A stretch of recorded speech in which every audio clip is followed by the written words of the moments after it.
Alright boys, welcome back to another video. Knicks Daily here. Tonight we're going to be reacting to the Knicks win over the Suns last night, and I also want to get into just where we're at being 9-6. Deuce McBride is supposed to return at some point during this road trip. Precious Achiuwa will be back within the next couple of weeks, and then of course we'll get Mitchell Robinson back next year. He has been traveling with the team, which is a good sign. He's been shooting the basketball. I'm one of the few Knicks fans, I feel like, that wants Mitch to return to the starting lineup when he returns. And I don't mean right away because we know Mitch is going to have to get ramped up and KAT is playing low right now at the five.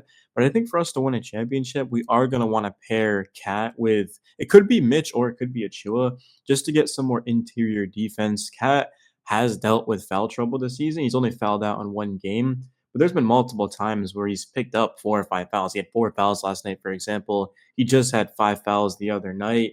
KAT, it's not that he's a bad defender because I think he's an underrated defender, but he's not an elite defender like Mitchell Robinson is. And Precious Achiuwa is pretty damn good too. I'd put him as our second best interior defender outside of Mitch. That's why our defense has struggled so much to start the season. It has gotten better, don't get me wrong. I have the stats that I'm going to show you guys.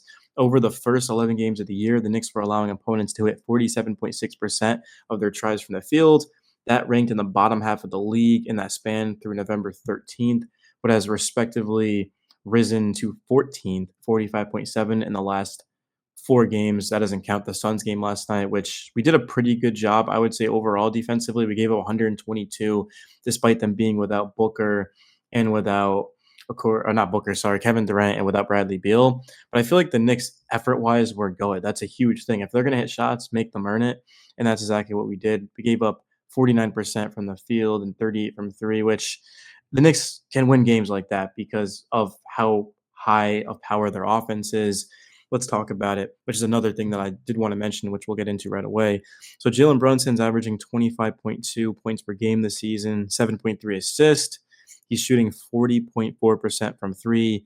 KAT is averaging 26.8 points per game, 12.2 rebounds per game, and is shooting 50% from three. I mean, is it fair to say that this is the most explosive 1-2 punch in Knicks history?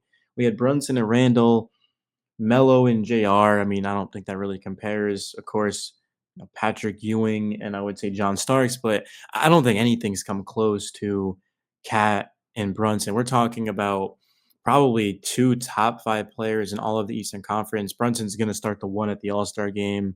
KAT's going to start the five at the All Star game, or at least they should. They're going to be All NBA. Brunson probably will. Brunson and KAT both legit have shots at All NBA first team. Jokic is basically a lock.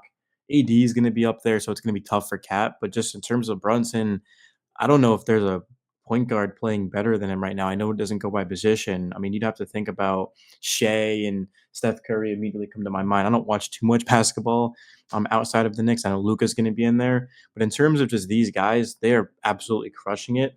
And Brunson has gotten up to what I would call a slow start for him, and then he started to really get it going. And last night he was as locked in as we've seen him all season. This was very similar to the last time we played the Suns, where Brunson scored 50 and was 9 of 9 from three. He goes 7 of 11 from the field, and he was going up against Ryan Dunn, probably the best college defender in the league last season. I know he's a rookie, but Dunn is incredible. I mean, he's like a generational type of defender. Went late in the first round just due to his offensive liability, but he did knock down some threes. But I think the biggest thing for the Knicks is going to be their defense, and that's why getting McBride back, getting Achua, and getting Mitch back is truly going to help us in a tremendous way because we do have Bridges, we've got OG, but we're still trying to mesh it all together. It's a lot better than the start, but it's going to take time. That's why I expected the Knicks to go 5-5 in our first 10, similar to what we were last year. We were around 9-6 too. Actually, I think we were a little bit worse if I'm being honest. So we're off to a better start than last year, but that's because of KAT. We didn't have KAT on the roster last year. Randall was very, very bad to start the year coming off of an injury. And even though we didn't play good defense at all, we were scoring the basketball. I mean, you look at the Celtics game, we were efficient. The one game really we weren't efficient this year was the Cavs game that immediately comes to my mind. I mean, every other game, not every game, but like 90 plus percent of them, we were shooting the ball well. The reason why we lost is just because we got outshot. But now the Knicks are shooting the ball well, and they are starting to pick up the defensive tenacity. I understand we beat the Nets twice, we beat the Wizards, but the Knicks are putting together maybe even their best offensive stretch in franchise history. So let's get into the numbers. So the Knicks are the first and only team in NBA history to score more than 130 points and shoot above 55% from the floor, above 45% from three-point territory, and above 90% from their free throw line in consecutive games. This is the first time the Knicks have scored 130 plus points in consecutive contests since 1988. It's the first time New York has scored 130 plus points in back-to-back wins since 1968. And it's the first and only time in franchise history that the Knicks have scored more than 130 points while shooting above 55% from the floor in 2 straight games. So the offense is about as good as we could have asked for right now. The defense is picking up. And the last point that I'll make is going to be the fact that the East has been weak this season. So you go and look at the standings. The Cavs are 16-1, which I'm not talking about the Cavs. The Celtics are 12-3. They're crushing it. But the Magic are 9-7. The Heat are 6-7. The Pistons are in the 6th seed right now at 7-9. Who the hell would have thought that? The Bucks are all the way at 10, but you got the Hawks at 7-9. They lost last night against the Warriors. I actually watched that game. The Hawks are terrible, man. I mean, they're top 10 in offense, but defensively, I'd say they're probably the worst defensive team in the league. It's actually pretty laughable. They did beat us, so I'll give them that, but whatever. Completely new team. It's going to take time. Maybe we melted in the fourth, but the Nets are 6-9, 8 seed. Pacers 6-9, 9 seed. The Bulls are 6-10. And then the Sixers are 2-12. I guess that's what's missing is just seeing Philly, who a lot of people thought would be better than us too. Speaking of laughable, how many analysts did you guys hear about this offseason saying the Sixers would be better than us? I think the one team that I'm worried about is Boston. The reason why I'm not worried about the Cavs is because if you go back and you look at October 28th, which was a Monday, we lost by 6 points. We were up double digits late in that game, but that's the third game of a completely new roster, and we were hanging with them.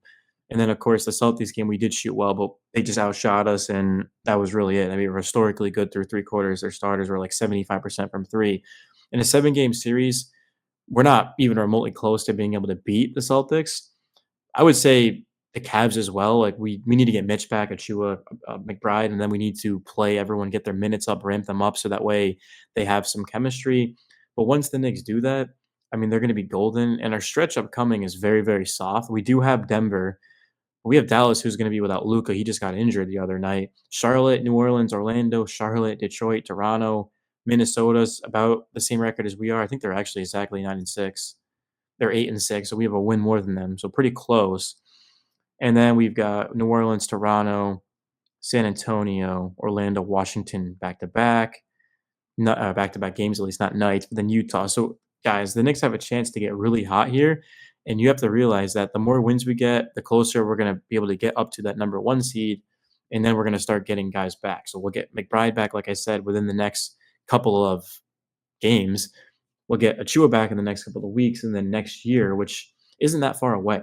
I mean, we're a little bit over a month away from 2025, which makes me feel so old, bro, because I'm 25 right now. I'll be 26. And I can't believe we're about to go into 2025. I mean, this year just has just completely flown by. That's the thing when you're a Knicks fan. I mean, nobody has more passionate fans than us. I was just rooting for time to go by so that way Knicks basketball will be back, and it actually is back now. And I'm like, oh my God, but that lost time, right? That's how it works. But it's really all I got for you guys. Let me know your thoughts in the video. Smash the like button, subscribe, and I'll see you in the next one. Peace.